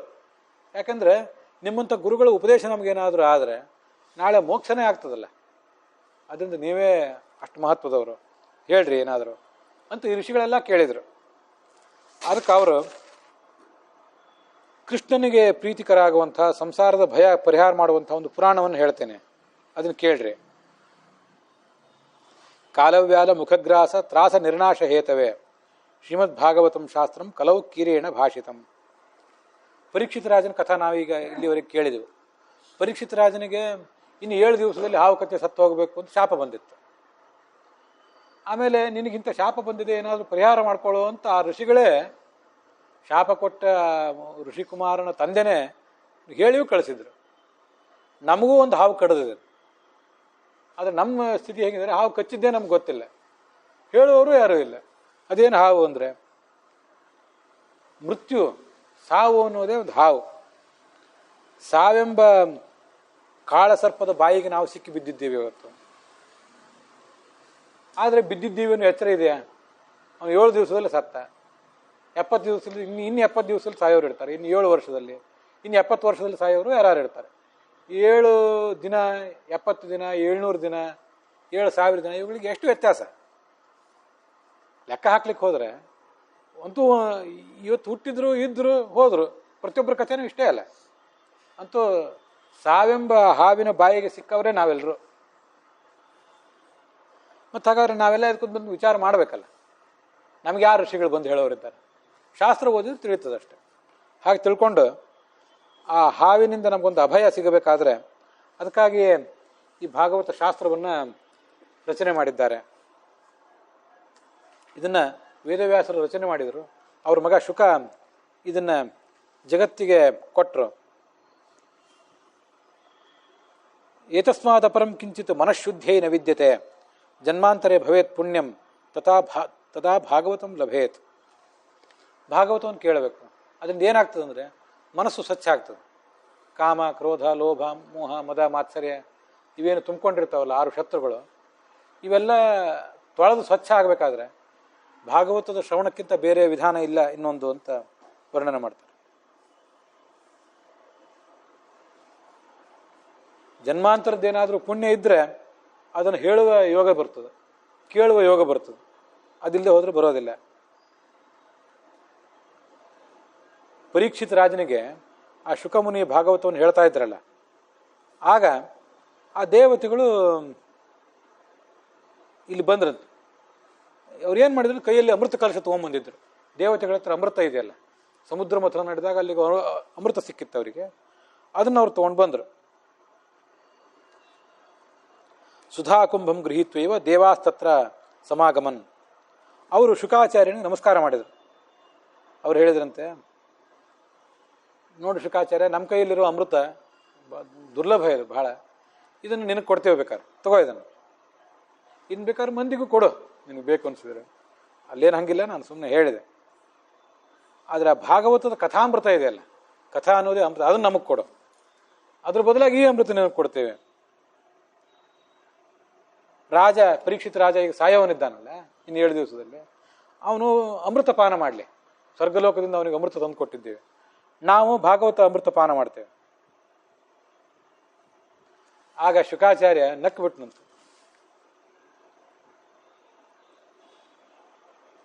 ಕ್ವಸುಧಾ ಕ್ವ ಕಥಾಲೋಕೆ ಕ್ವ ಕಾಚಃ ಕ್ವ ಮಣಿರ್ಮಹಾನ್. ಶುಕ ಹೇಳಿದ ಮಾತು. ತದಾ ದೇವಾನ್ ಜಹಾಸಹ. ದೇವತೆಗಳ ಕಡೆ ನೋಡಿ ಅಟ್ಟಹಾಸ ಮಾಡಿ ನಕ್ಬಿಟ್ನಂತ ಶುಕ. ಯಾವುದ್ರಿ ಆ ಅಮೃತ ಏನು? ನಮ್ಮ ಈ ಕಥಾ ಅನ್ನೋ ಅಮೃತದ ಮುಂದೆ ಅದ್ಯಾವ ಅಮೃತ? ಮಣಿಯ ಮುಂದೆ ಗಾಜು ಎಷ್ಟು ಚೆನ್ನಾಗಿರ್ಲಿಕ್ಕೆ ಸಾಧ್ಯ? ಗಾಜುನು ಬೆಳಕನ್ನು ಪ್ರತಿಫಲಿಸ್ತದೆ. ಆದರೆ ಮಣಿಗೆ ವಜ್ರಕ್ಕಿರುವ ಸ್ವಾಭಾವಿಕವಾದ ಸೌಂದರ್ಯ ಅದಕ್ಕಿರ್ತದೇನು? ಗಾಜು ಎಂದಾದರೂ ಮಣಿಗೆ ಸಮಾನ ಆಗ್ತದೇನು? ಆದ್ರಿಂದ ನಿಮ್ಮ ಅಮೃತ ನಮಗೇನು ಬೇಡ. ನೀವು ಕೇಳೋರಿದ್ರೆ ಕೇಳ್ರಿ, ಬೇಕಾದ್ರೆ ಇಲ್ಲಿ ಕುತ್ಕೊಂಡು. ಅಮೃತ ನಿಮಗೆ ಕೊಡ್ತೀವಿ, ಕಥಾಮೃತ ನಮಗೆ ಕೊಡ್ರಿ, ವಿನಿಮಯ ಮಾಡ್ಲಿಕ್ಕೆ ಹೋಗ್ಬೇಡ್ರಿ, ಬೆಲೆ ಕಟ್ಟಬೇಡ್ರಿ. ಅದಕ್ಕೆ ನೀವು ಕೇಳೋರಿದ್ರೆ ಕೇಳ್ರಿ. ಮೂಲತಃ ಶಿವನ ಶಿಷ್ಯರು ಎಲ್ಲ ದೇವತೆಗಳು, ಇಂದ್ರಾದಿ ದೇವತೆಗಳೆಲ್ಲರೂ, ಇಂದ್ರ, ವರುಣ, ಅಗ್ನಿ ಇವರೆಲ್ಲ. ಅದರಿಂದ ಅವರು ಎಲ್ಲ ಕೇಳಲಿ ಅಂತ ಆಲೋಚನೆ ಮಾಡಿದ್ರಂತವ್ರು. ಅಭಕ್ತಾನುಷ್ಠಾಂಶ ವಿಜ್ಞಾಯ ನದದವು ಸ ಕಥಾಮೃತಂ. ಅವ್ರದ್ದು ಹೇಗೆ ಆಲೋಚನೆ ಇತ್ತಂದ್ರೆ, ಶುಕಂದು ಕಥಾ ಕೇಳಲಿಕ್ಕೆ ಯಾರು ಬರಬೇಕು ಅಂತಿದ್ರೆ ಅವರಿಗೆ ನಿಜವಾದ ಆಸಕ್ತಿ ಇರಬೇಕು, ಇದೆಯಾ ಅಂತ ಅನ್ನೋದನ್ನು ಗಮನಿಸ್ತಿದ್ದ ಶುಕಾಚಾರ್ಯ. ಇದ್ರೆ ಹೇಳ್ತಿದ್ದ. ಸುಮ್ಮನೆ ಏನೋ ಟೈಮ್ ಪಾಸಿಗೆ ಬಂದವರು, ಉಡಾಫೆ ಮನೋಭಾವ, ದುರ್ಬುದ್ಧಿ, ಭಕ್ತಿ ಇಲ್ಲದೆ ಇದ್ದವರು ಅಂಥವ್ರನ್ನೆಲ್ಲ ಬಂದರೆ ಅವ್ರು ಓಡಿಸಿಬಿಡ್ತಿದ್ದಂತೆ ಶುಕಾಚಾರ್ಯ. ಶ್ರೀಮದ್ ಭಾಗವತೀಯ ವಾರ್ತಾ ಸುರಾಣಾಮಪಿ ದುರ್ಲಭ. ದೇವತೆಗಳಿಗೂ ಅದು ದುರ್ಲಭನೇ, ಅಷ್ಟು ಸುಲಭದ ಸಂಗತಿ ಅಲ್ಲ ಅದು. ಮತ್ತೆ ಶುಕಾಚಾರ್ಯ ಹೇಳಲಿಕ್ಕೆ ತೊಡಗಿದ್ರು. ಪರೀಕ್ಷಿತ ರಾಜ ಕೇಳಿದ 7 ದಿವಸ. ಅದಾದ್ಮೇಲೆ ಅವನಿಗೆ ಸದ್ಗತಿ ಆಯ್ತಲ್ಲ. ಆಗ ಈ ಚತುರ್ಮುಖ ಬ್ರಹ್ಮನಿಗೆ ಬಹಳ ಆಶ್ಚರ್ಯ ಅನಿಸ್ತಂಥದ್ದು. ಧಾತಾಪಿ ವಿಸ್ಮಿತ. ಸತ್ಯಲೋಕದೊಳಗಿರ್ತಾನೆ ಚತುರ್ಮುಖ ಬ್ರಹ್ಮ. ಇಂದ್ರ ಹೇಗೆ ಸ್ವರ್ಗದೊಳಗಿರ್ತಾನೆ, ಹಾಗೆ ಚತುರ್ಮುಖ ಬ್ರಹ್ಮ ಇರುವ ಲೋಕ ಸತ್ಯಲೋಕ ಅಂತ. ಅವನೇನು ಮಾಡಿದ್ನಂತೆ, ಈ ಎಲ್ಲ ಭೂಲೋಕದಲ್ಲಿ ನಡೆದ ಕಥಾ ಎಲ್ಲ ನೋಡಿದ. ಭಾಗವತ ಪ್ರವಚನ ನಡೀತು 7 ದಿವಸ, ರಾಜನ ಸದ್ಗತಿ ಆಯಿತು. ಇನ್ನೇನು ಮಾಡಬೇಕು ಅಂಥೇಳಿ ಒಂದು ತಕಡಿ ತಗೊಂಡ. ಒಂದು ಕಡೆ ಭಾಗವತವನ್ನು ಇಟ್ಟ, ಇನ್ನೊಂದು ಕಡೆ ಎಲ್ಲನೂ ಇಟ್ಟ.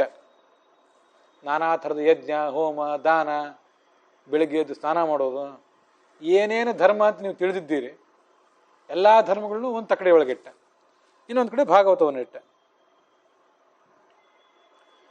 ಆ ಭಾಗವತವನ್ನು ಇಟ್ಟ ಒಂದು ಭಾಗ ಏನಿತ್ತು ಅದು ಕೆಳಗೆ ಬಂದ್ಬಿಡ್ತು ಸಹಜವಾಗಿ. ಉಳಿದೆಲ್ಲ ವ್ರತ ದಾನಗಳಿದ್ದೆಲ್ಲ ಮೇಲೆ ಹೋಗಿಬಿಡ್ತು. ಅದಕ್ಕಿರುವ ತೂಕ ಕಡಿಮೆನೆ ಭಾಗವತದ ಎದುರಿಗೆ. ಆಗ ಋಷಿಗಳಿಗೆಲ್ಲ ಭಾರಿ ಆಶ್ಚರ್ಯ ಅನ್ನಿಸ್ತು. ಭಾಗವತ ಅನ್ನೋ ಶಾಸ್ತ್ರ ಏನಿದೆ ಇದು ಭಗವಂತನ ಪ್ರತಿಮಾ. ಮೇನಿರೇ ಭಗವದ್ರೂಪಂ ಶಾಸ್ತ್ರಂ ಭಾಗವತಂ ಕಲವು. ಈಗ ನಾವು ಕಲ್ಲಿನ ವಿಗ್ರಹ ತರ್ತೇವೆ, ಲೋಹದ ವಿಗ್ರಹ ತರ್ತೇವೆ, ಮಣ್ಣಿನ ವಿಗ್ರಹ ತರ್ತೇವೆ. ಅದನ್ನು ತಂದು ಪುರೋಹಿತರನ್ನು ಕರೆಸಿ ಅಲ್ಲಿ ಒಳಗೆ ಪ್ರಾಣ ಪ್ರತಿಷ್ಠಾಪನೆ ಮಾಡಿ ಅದಕ್ಕೊಂದು ಪಾವಿತ್ರ್ಯ ಇರುವಂತೆ ಮಾಡಿ, ಯಾರೂ ಅಲ್ಲಿ ಹೋಗಬಾರ್ದು, ಸ್ನಾನ ಮಾಡಿ ಹೋಗಬೇಕು, ಪೂಜಾರಷ್ಟೇ ಒಳಗೆ ಹೋಗಬೇಕು, ಹೀಗೆಲ್ಲ ಒಂದು ನಿಯಮನೂ ಮಾಡಿರ್ತೀವಿ.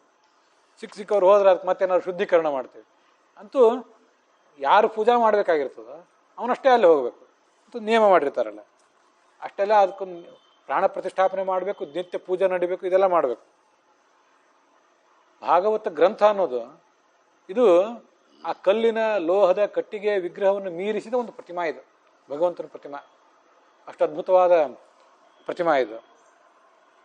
ಇದರೊಳಗೆ ಭಗವಂತ ಯಾವತ್ತೂ ಸನ್ನಿಹಿತನಾಗಿರ್ತಾನೆ. ಇದನ್ನ ಪಠನ ಮಾಡಬೇಕು, ಅದನ್ನು ಕೇಳಬೇಕು, ಮತ್ತೆ ಸಪ್ತಾಹ ಶ್ರವಣ ಮಾಡಬೇಕು ಅಂತ ಹೇಳ್ತಾರೆ.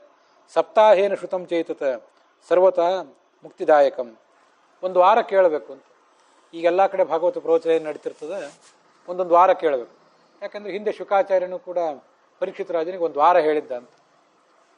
ಅವನು 24 ತಾಸು ಹೇಳಿದ್ದ, 7 ದಿವಸ ಹೇಳಿದ್ದ, 24 ತಾಸು ಹೇಳಿದ್ದ. ಈಗ 24 ತಾಸು ಬಿಟ್ಟಲೆ ಸತತವಾಗಿ ಭಾಗವತ ಹೇಳಿದರೆ ಹೇಳೋರಿಗಾದ್ರೂ ಹೇಳಲಿಕ್ಕೆ ಸಾಧ್ಯ ಹೇಗೆ? ಕೇಳುವವರಿಗಾದ್ರೂ ಕೇಳಲಿಕ್ಕೆ ಹೇಗೆ ಸಾಧ್ಯ? ಮತ್ತೆ ಹೇಳುವಂಥ ಶುಕಾಚಾರ್ಯ ಶಿವನ ಅವತಾರ, ಕೇಳುವ ಪರೀಕ್ಷಿತ ಪಾಂಡವರ ಮೊಮ್ಮಗ. ಆದ್ದರಿಂದ ಆ 7 ದಿವಸಗಳಲ್ಲೇ ಏನು ಹೇಳಬೇಕಾದ್ದನ್ನೆಲ್ಲವನ್ನೂ ಇನ್ನು ಹೇಳಿ ಮುಗಿಸಿದ. ಮತ್ತೆ ಅವನು ಏನೇನು ಕೇಳಬೇಕಾಗಿತ್ತು ಅದನ್ನೆಲ್ಲವನ್ನು ಕೇಳಿ ಮುಗಿಸಿದ. ಅವನದು ಹಿಂದಿನ ಸಾಧನೆ ಇತ್ತಲ್ಲ. 7 ದಿವಸ ಕೇಳಿದಾಗ ನಮಗೆಲ್ಲ ವೈರಾಗ್ಯ ಬಂದ್ಬಿಡ್ತದೇನು? 7 ದಿವಸ ಪ್ರವಚನ ಕೇಳಿದ ಕೂಡಲೇ ಮಹಾತ್ಮರು ಅನೇಕ ಕಡೆ ನಮ್ಮ ಕಡೆನೂ ಬಂದಿರ್ತಾರೆ, ತಿಂಗಳಗಟ್ಟಲೆ ಪ್ರವಚನ ನಡೆಸಿರ್ತಾರೆ. ಅಂಥ ಮಹಾತ್ಮರ ಪ್ರವಚನ ಕೇಳಿದ ಕೂಡಲೇ 1 ತಿಂಗಳು ಕೇಳಿದ್ವಿ ಪ್ರವಚನ, ಅವರು ಇನ್ನೊಂದು ಊರಿಗೆ ಹೋದ್ರು. ನಮಗೇನು ಬಂತು? ನಮಗಂತ ವೈರಾಗ್ಯ ಬರಬೇಕಲ್ಲ. ಅಂತ ಅನೇಕ ಜನ ಮಹಾತ್ಮರು ಇದ್ದಿರ್ತಾರೆ, ನಮಗೆ ಹಂಗೆ ಬರಬೇಕಲ್ಲ. ಹಾಗೆ ಬರೋದಿಲ್ಲಲ್ಲ ಎಲ್ಲರಿಗೂ. ಕೆಲ ಕಾರಣ ಏನು? ಆ ಪರೀಕ್ಷಿತ ಹಿಂದೆ ಮಾಡಿದ ಸಾಧನೆ. ಇಲ್ಲೊಂದು ಸ್ವಿಚ್ ಒತ್ತೇವೆ ನಾವು, ಸ್ವಿಚ್ ಒತ್ತಿದ ಕೂಡಲೇ ಲೈಟ್ ಹತ್ತದ. ಸ್ವಿಚ್ ಒತ್ತಿದ ಕೂಡಲೇ ಲೈಟ್ ಹತ್ತದ ಅಂದ್ರೆ ಏನರ್ಥ? ಕರೆಂಟಲ್ಲಿ ಒಳಗೆ ಇದೆಯಲ್ಲ ಮೊದಲು, ಸ್ವಿಚ್ ಒತ್ತೋದನ್ನ ಅದು ಕಾಯ್ತಿದೆ ಅಷ್ಟೇ, ಅವು ಬೆಳಕಿನ ರೂಪದಲ್ಲಿ ಹೊರಗೆ ಬರ್ತದೆ. ಅಲ್ಲಿ ವೈರ್ ಇದೆ, ಕರೆಂಟ್ ಸಪ್ಲೈನೇ ಇದ್ದಿದ್ದಿಲ್ಲ, ಕರೆಂಟ್ ಎಲ್ಲೋ ಇನ್ನೂ ದೂರದಿಂದ ಬರಬೇಕು ಅಂತಿದ್ದಾಗ ಸ್ವಿಚ್ ಒತ್ತಿದ್ರೆ ಲೈಟ್ ಏನು ಹತ್ತದ? ಸಾಧನೆ ಇದ್ದರೆ ಅದು 7 ದಿವಸದೊಳಗೆ ಪಕ್ವ ಆಗ್ತದೆ, ಪಕ್ವಾಗಿ ಕೆಲಸ ಆಗ್ತದೆ. ಇಷ್ಟು ಮಹತ್ವ ಇದೆ ಅದಕ್ಕೆ. ಅದರಿಂದ ಇವತ್ತು 7 ದಿವಸ ಕೇಳ್ತಿರ್ತಾರೆ. ಆದರೆ ಭಾದ್ರಪದ ಮಾಸದಲ್ಲಿ ಒಂದು ಸಂದರ್ಭದಲ್ಲಿ ಮಾತ್ರ, ಭಾದ್ರಪದ ಮಾಸದ ಶುಕ್ಲ ಪಕ್ಷದಲ್ಲಿ ಪಾಡ್ಯಾತಿಥಿಯಿಂದ ಹುಣ್ಣಿಮೆ ದಿವಸ ತನಕ 15 ದಿವಸ ಕೇಳುವ ಒಂದು ಪದ್ಧತಿನೂ ಕೂಡ ಇದೆ. 15 ದಿವಸ ಕೇಳಲಿಕ್ಕಾಗದೆ ಹೋದ್ರೆ 7 ದಿವಸ ಆದರೂ ಕೇಳ್ರಿ ಅಂತ ಒಂದು ನಿರ್ಬಂಧ. ನಾವೀಗೇನು ಕೇಳಬೇಕು ಅಂತ ಕೂತಿದ್ದೀವಿ, ಇನ್ನು ಕೆಲವು ತಿಂಗಳು, ಕೆಲವು ವರ್ಷನೇ ಆಗಲಿ ಇದು, ಅದನ್ನು ವಿವರವಾಗಿ ಹೇಳಬೇಕು ಕೇಳಬೇಕು ಅಂತ ಕೂತಿದ್ದೇವೆ ನಾವು.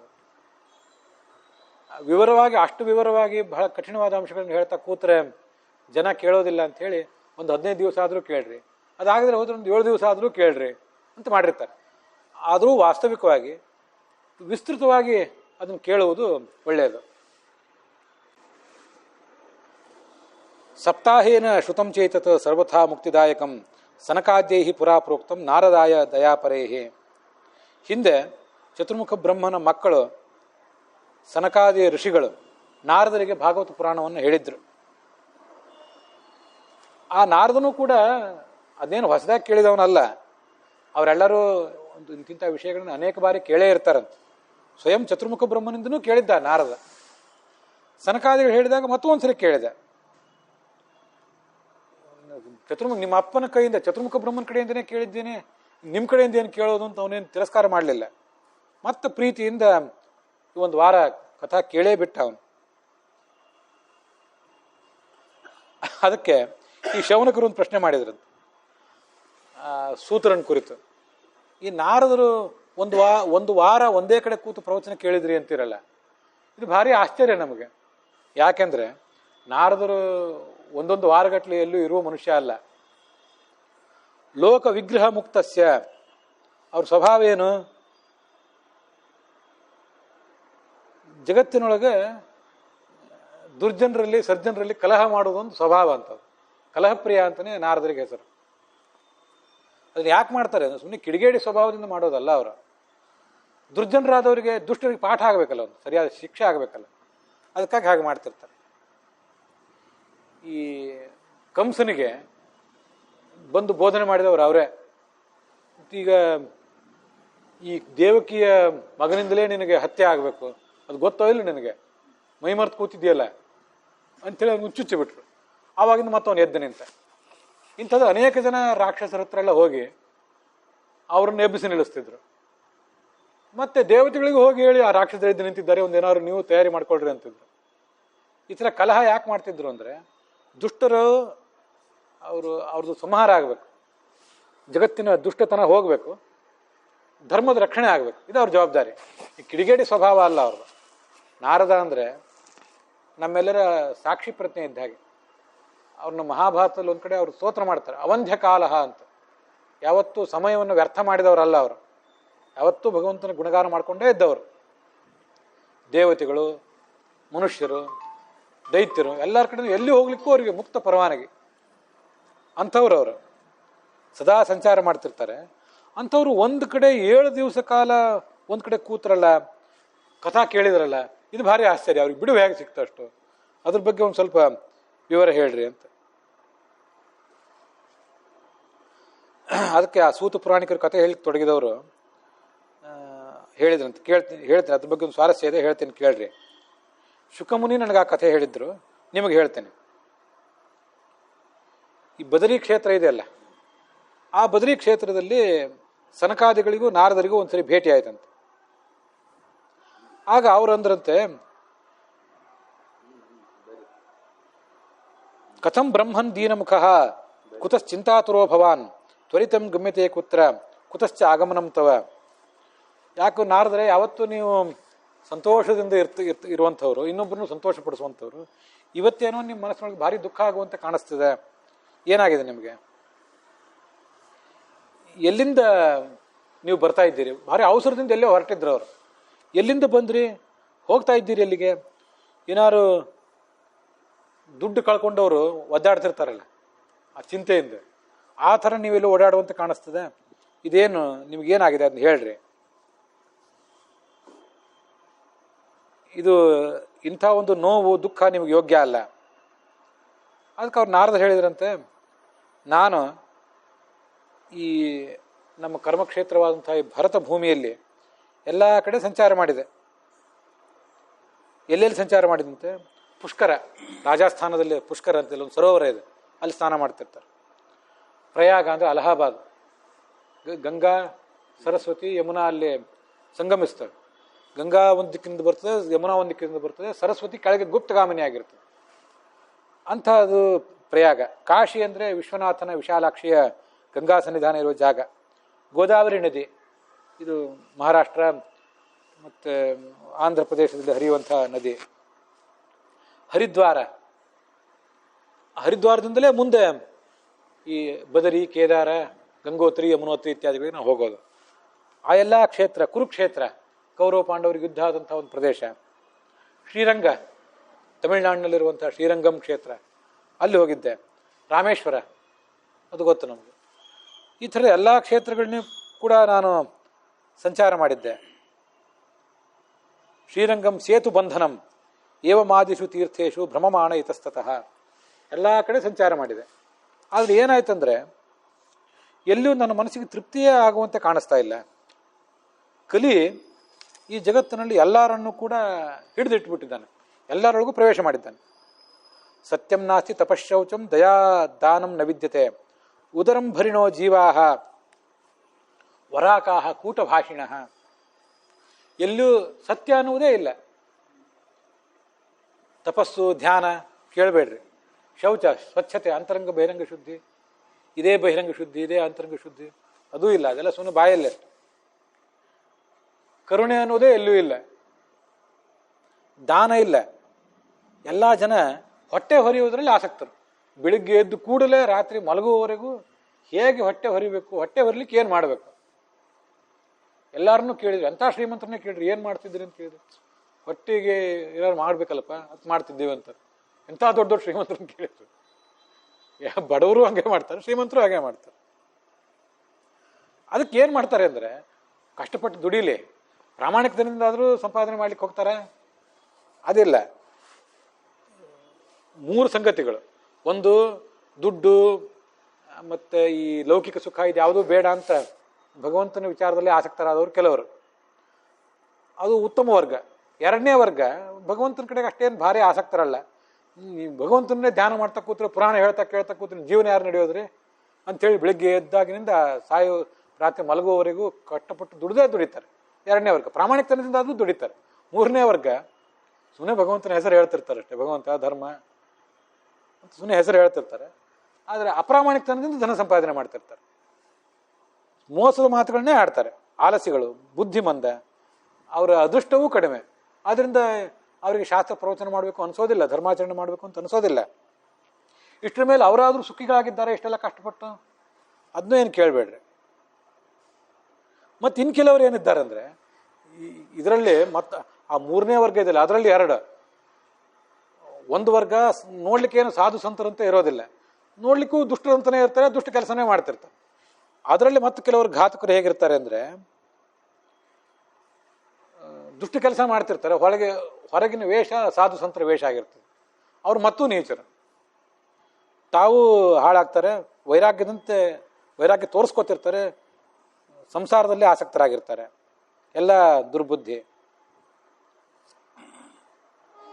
ರಾಜ್ಯ ಎಲ್ಲ ಹಾಳಾಗಿ ಹೋಗಿದೆ.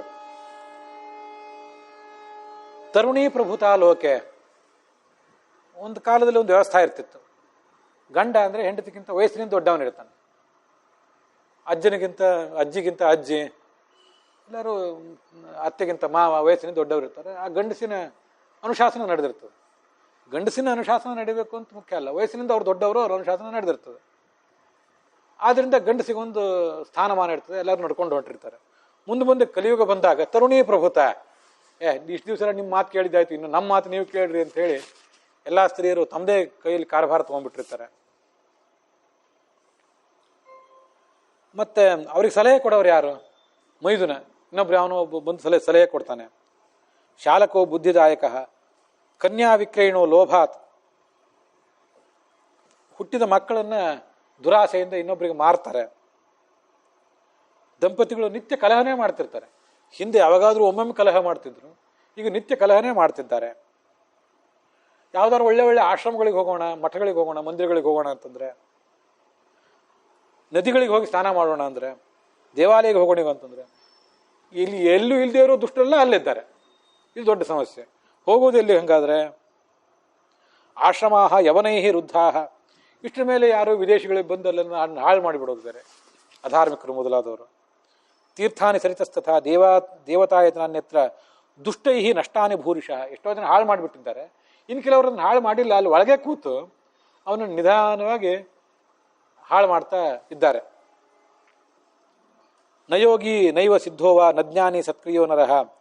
ಎಲ್ಲಿಯೂ ಯೋಗಿ ಆದವನು, ಗೀತಾದಲ್ಲಿ ಕೇಳ್ತೇವೆ ಅಷ್ಟೇ ಯೋಗಿ ಅಂತೇಳಿ, ಯೋಗವನ್ನು ಆಚರಣೆ ಮಾಡುವವನು ಇಲ್ಲ. ಜ್ಞಾನ ಸತ್ಕರ್ಮ ಯಾವುದೂ ಇಲ್ಲ.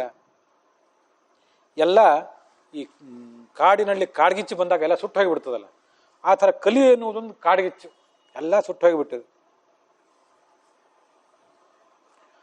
ಅಟ್ಟಶೂಲ ಜನಪದಾ ಶಿವಶೂಲಾ ದ್ವಿಜಾತಯ ಕಾಮಿನ್ಯ ಕೇಶಶೂಲಿನ್ಯ ಸಂಭವಂತಿ ಕಲಾವಿಹ. ಮಹಾಭಾರತದಲ್ಲೂ ಇಂಥದೇ ಒಂದು ಮಾತು ಬರ್ತದೆ. ಕಲಿಯುಗದಲ್ಲಿ ಪ್ರತಿಯೊಬ್ಬರೂ ಕೂಡ ಪ್ರತಿಯೊಂದನ್ನು ಒಂದಲ್ಲ ಒಂದಿಷ್ಟಿಂದ ಮಾರಾಟ ಮಾಡ್ತಾರೆ. ಮಾರಾಟ ಅನ್ನುವುದು ಕಲಿಯುಗದ ಪ್ರಧಾನ ಲಕ್ಷಣ. ಹಿಂದೆ ಕೆಲವನ್ನು ಮಾರಾಟ ಮಾಡ್ತಿರ್ಲಿಲ್ಲ. ಏನು? ಅನ್ನ ಮಾರಾಟ ಮಾಡ್ತಿರ್ಲಿಲ್ಲ, ಛತ್ರ ಇಟ್ಟಿರ್ತಿದ್ರು. ಯಾರಿಗೂ ಇಷ್ಟು ಕೊಟ್ಟು ಕೂಪನ್ ತೊಗೊಂಡು ಬಂದು ಊಟ ಮಾಡ್ರಿ ಅಂತಿರ್ಲಿಲ್ಲ. ವಿದ್ಯಾದಾನ ಮಾಡ್ತಿದ್ರು. ಇಷ್ಟು ಕೇಳಿಯೇ ಬಂದು ಫೀ ತುಂಬಿ ಆಮೇಲೆ ನಮ್ಮ ಪ್ರವಚನಕ್ಕೆ ಬರ್ರಿ ಅಂತ ಯಾರು ಅಂತಿದ್ದಿಲ್ಲ. ಇವತ್ತು ಪುಕ್ಕಟಿಯಾಗಿ ಸಿಗೋ ಸರ್ವಿಸ್ ಯಾವುದೂ ಇಲ್ಲ. ಪ್ರತಿಯೊಂದಕ್ಕೂ ಕೂಡ ಮಾರಾಟವೇ. ಕಮರ್ಷಿಯಲ್ ಮೆಂಟಾಲಿಟಿನೇ, ವ್ಯವಹಾರ ಬುದ್ಧಿಯೇ ಎಲ್ಲ ಕಡೆನೂ. ಅಟ್ಟಶೂಲಾಹ ಜನಪದಾಹ. ನೋಡಿ, ಅಟ್ಟ ಅಂದ್ರೆ ಅನ್ನ ಅಂತ. ಅಡಿಗೆಯನ್ನು ಅಟ್ಟು ಉಣೋದು ಅಂತ ಅಂತಿರ್ತೀವಲ್ಲ, ಅಟ್ಟ ಅಂದ್ರೆ ಮೇಲಿನ ಅಟ್ಟ ಅಲ್ಲ, ಅಟ್ಟ ಅಂದ್ರೆ ಅನ್ನ. ಎಲ್ಲ ಜನರು ಕೂಡ ಅನ್ನವನ್ನು ಮಾರಾಟ ಮಾಡೋದೇ ಎಲ್ಲರದು ಸ್ವಭಾವ. ಅಲ್ಲಿ ಅದನ್ನು ಪ್ರಾಮಾಣಿಕತನದಿಂದ ಮಾಡಿದರೆ ಒಂದು ಅಡ್ಡಿ ಇಲ್ಲ, ಅಲ್ಲಿ ಅಪ್ರಾಮಾಣಿಕತನಗಳು, ಮೋಸ. ಶಿವಶೂಲಾಹ ದ್ವಿಜಾತಯ, ದ್ವಿಜಾತಿ ಅಂದ್ರೆ ಬ್ರಾಹ್ಮಣ, ಅವರು ಹಿಂದೆ ಸಮಾಜಕ್ಕೆ ಏನು ಮಾರ್ಗದರ್ಶನ ಮಾಡಬೇಕು ಮಾಡ್ಕೊಂಡು ಸುಮ್ಮನೆ ಇರ್ತಿದ್ರು, ಅಪ್ರಾಮಾಣಿಕತನ ಮಾಡ್ತಿರ್ಲಿಲ್ಲ. ಇವತ್ತು ಅವರು ಏನೇ ಪಾಠ ಪ್ರವಚನ ಮಾಡುವುದಿದ್ರು, ಉಪನ್ಯಾಸ ಮಾಡೋದಿದ್ರು, ಪೌರೋಹಿತ್ಯ ಮಾಡಿಸೋದಿದ್ರು, ಇಷ್ಟು ಕೊಟ್ಟರೆ ಇಷ್ಟು ಅಂತ ಮೊದಲೇ ಡಿಮ್ಯಾಂಡ್ ಮಾಡಿ ಅವರು ಶುರು ಮಾಡ್ತಾರೆ. ಶಾಸ್ತ್ರವನ್ನು ಮಾರಾಟ ಮಾಡ್ತಿದ್ದಾರೆ ಅವರು ಕೂಡ. ಕಾಮಿನ್ಯ ಕೇಶಶೂಲಿನ್ಯ, ಕಾಮಿನಿ ಅಂದರೆ ಸ್ತ್ರೀ, ಅವಳು ಕೇಶವನ್ನು ಮಾರಾಟ ಮಾಡ್ತಾಳೆ. ಕೇಶವನ್ನು ಮಾರಾಟ ಮಾಡುವುದು ಅಂದ್ರೆ ಏನು? ಕೂದಲು ಮಾರಾಟ ಮಾಡುವುದು ಅಂದರೆ ಶೀಲವನ್ನು ಮಾರಾಟ ಮಾಡುವುದು ಅಂತ ಅರ್ಥ. ಕೂದಲು ಅನ್ನುವುದು ಹೆಂಗಸಿನ ಸಂಕೇತ, ಅದು ಸಾಂಕೇತಿಕ. ಅದು ಇದನ್ನು ನೀವು ಗಮನಿಸಬೇಕು. ಭಾಷೆ ತುಂಬ ಸುಂದರವಾಗಿರ್ತದೆ. ಇಲ್ಲಿ ಹೇಗೆ ಹೇಳ್ತಾರೆ ಅಂದರೆ, ನಮ್ಮ ಕನ್ನಡ ಭಾಷೆಯಲ್ಲಿ ಕೂಡ ಈ ಭಾಗದಲ್ಲಿ ಅವನಿಗೆ ಈ ದುರಭ್ಯಾಸ ಬಹಳ ಅಂತಂತಾರೆ. ಮೂಗುತಿಯ ದುರಭ್ಯಾಸ ಅಂತ ಒಂದು ಸಂಕೇತ ಹೇಳ್ತಿರ್ತಾರೆ. ಅಂದರೆ ಅವನು ವ್ಯಭಿಚಾರಿ ಅಂತ. ಅದು ಮೂಗುತಿ ಅಂತ ಯಾಕೆ ತೋರಿಸ್ತಾರೆ? ಗಂಡಸೇನು ಮೂಗುತಿ ಹಾಕೊಳ್ಳೋದಿಲ್ಲಲ್ಲ, ಮೂಗುತಿ ಹಾಕೊಳ್ಳೋಳು ಹೆಂಗಸು. ಈ ದುರಭ್ಯಾಸ, ಇದೊಂದು ಕೆಟ್ಟ ಚಟ ಒಂದು ಅಂತ ತೋರಿಸ್ತಿರ್ತಾರೆ. ಆ ಥರ ಕೇಶವನ್ನು ಮಾರಾಟ ಮಾಡುವುದು ಅಂದರೆ, ಕೇಶ ಅನ್ನುವುದು ಹೆಣ್ಣಿನ ಒಂದು ಪ್ರಧಾನ ಲಕ್ಷಣ. ಅದನ್ನು ಅವಳು ಮಾರಾಟ ಮಾಡ್ತಾಳೆ ಅಂದರೆ ಶೀಲವನ್ನೇ ಮಾರಾಟ ಮಾಡ್ತಾಳೆ. ವ್ಯಭಿಚಾರ ನಾನಾ ಥರದ ರೂಪಗಳನ್ನು ಪಡ್ಕೋತಾ ಇದೆ ಈಗ. ಹಿಂದೆ ವೇಶ್ಯರು ಒಂದು ನಿರ್ದಿಷ್ಟ ಸ್ಥಳದಲ್ಲಿ ಕೂತ್ಕೊಂಡು ನಿರ್ದಿಷ್ಟ ರೂಪದಲ್ಲೇ ಅದು ವೇಶ್ಯಾವಾಟಿಕೆ ಅಂತ ಗೊತ್ತಾಗುವಂಗೆ ಇರ್ತಿತ್ತು, ಹಾಗೆ ಮಾಡ್ತಿದ್ರು. ಇವತ್ತು ಪುರುಷ ವೇಶ್ಯರು ಇದ್ದಾರೆ, ಸ್ತ್ರೀ ವೇಶ್ಯರು ಇದ್ದಾರೆ. ಅದಕ್ಕೆ ತಂತ್ರಜ್ಞಾನ ಬೇರೆ ಸಹಕಾರ ಕೊಡ್ತದೆ. ಬಹಳ ಭಯಂಕರವಾಗಿ ವ್ಯಭಿಚಾರವನ್ನೇ ನಾನಾ ಥರ ಮಾಡ್ತಿದ್ದಾರೆ. ಅದರಿಂದ ಇಲ್ಲಿ ಸ್ತ್ರೀಯರು ಶೀಲವನ್ನು ಮಾರಾಟ ಮಾಡ್ತಿದ್ದಾರೆ ಅಂದರೆ ಗಂಡಸರು ಮಾಡೇ ಮಾಡ್ತಿದ್ದಾರೆ. ಇವ್ರು ಮಾರಾಟ ತಗೊಳ್ಳಿಕ್ಕೆ ತಯಾರಾಗಿದ್ದರಿಂದ ಅವರು ಮಾಡೋದಲ್ಲ. ಅಂಗಡಿ ಯಾವಾಗ ನಡೀತವೆ? ನಾವು ಅಂಗಡಿಗೆ ಹೋಗ್ತಿದ್ರೆ ಅಂಗಡಿ ನಡೀತವೆ. ನಾವು ಯಾರು ಅಂಗಡಿಗೆ ಹೋಗದಿದ್ರೆ ಅಂಗಡಿಯನ್ನು ಬಂದ್ ಮಾಡ್ಕೊಂಡು ಓಡಿ ಹೋಗ್ಬೇಕಾಗ್ತದೆ. ನಾವು ಅವ್ರು ಕೊಟ್ಟ ಸರ್ವಿಸ್ನ ತಗೊಳ್ಳಿಕ್ಕೆ ತಯಾರಾಗಿದ್ದಕ್ಕಾಗಿ ಅವ್ರು ಮಾರಾಟ ಮಾಡ್ತಿದ್ದಾರೆ. ನಮ್ಮದು ತಪ್ಪಿದ್ದೇ ಇದರಲ್ಲಿ. ಇದು ಇನ್ನೇನು ಮಾಡಿದೆ, ನನಗೇನೂ ಆಗಲಿಲ್ಲ. ನಾನು ಅಲ್ಲಿ ಮುಂದೆ ಕೃಷ್ಣನ ಲೀಲಾಕ್ಷೇತ್ರ ಯಮುನಾ ನದಿಗೆ ಬಂದೆ. ಅಲ್ಲೊಂದು ಆಶ್ಚರ್ಯ ಕಂಡೆ ಅಂತ ಅವನು ಹೇಳ್ತಾನೆ. ತತ್ರ ಆಶ್ಚರ್ಯ ಮಯಾ ದೃಷ್ಟಂ. ಏನು ಆಶ್ಚರ್ಯ ಆಯಿತು ಅದನ್ನು ನಾವು ಮುಂದಿನ ದಿವಸ ನೋಡೋಣ. ಒಬ್ಬಳು ಯುವತಿ ಇದ್ಲು, ಇಬ್ಬರು ವೃದ್ಧರಿದ್ದರು. ಆ ಇಬ್ಬರು ವೃದ್ಧರಿಗೆ ಅವಳು ನೆಲಕ್ಕೆ ಬಿದ್ದಿದ್ರು. ಅವನು ಎಬ್ಬಿಸ್ಬೇಕು ಅಂತ ಪ್ರಯತ್ನ ಪಡ್ತಿದ್ಲು. ಆದರೆ ಆ ಇಬ್ಬರು ಮುದುಕರು ಹೇಳ್ತಾನೆ ಇರಲಿಲ್ಲ. ಇವಳು ಗೋಳಾಡ್ತಾ ಇದ್ಲು. ಅದು ನಾನು ಅಲ್ಲಿ ಹೋದೆ. ಅವಳು ಸ್ವಲ್ಪ ಹೊತ್ತು ನೀನು ಇಲ್ಲೇ ನಿಲ್ಲು, ನೀನು ದೊಡ್ಡ ಋಷಿ, ನನ್ನ ಚಿಂತೆ ಪರಿಹಾರ ಮಾಡು, ನಿನ್ನಂಥ ಋಷಿಯ ದರ್ಶನ ಆದ್ರೆಲ್ಲ ಪಾಪ ಪರಿಹಾರ ಆಗ್ತದೆ ಅಂತೆಲ್ಲ ಹೇಳಿದ್ಲು. ಆಗ ಅವಳು ಇವನು ಕೇಳಿದ್ಲು, ನೀನು ಯಾರು ಏನು ಅಂತ. ಅದೊಂದು ಸಂಕೇತ ಇದೆ. ಆ ಕನ್ಯೆ ಅಂದರೆ ಯಾರು? ಸುಮ್ಮನೆ ಯಾವುದೋ ಹುಡುಗಿ ಅಲ್ಲ, ಅದು ಭಕ್ತಿ ಎನ್ನುವುದೇ ಒಂದು ಕನ್ಯೆ. ಆ ಥರದ ಕಥೆ ಇದೆ. ಅದನ್ನು ಮುಂದಿನ ದಿವಸ ನೋಡೋಣ. ಅಲ್ಲಿಗೆ ಇವತ್ತಿನ ಈ ಭಾಗ ಸಮಾಪ್ತವಾಗಿದೆ.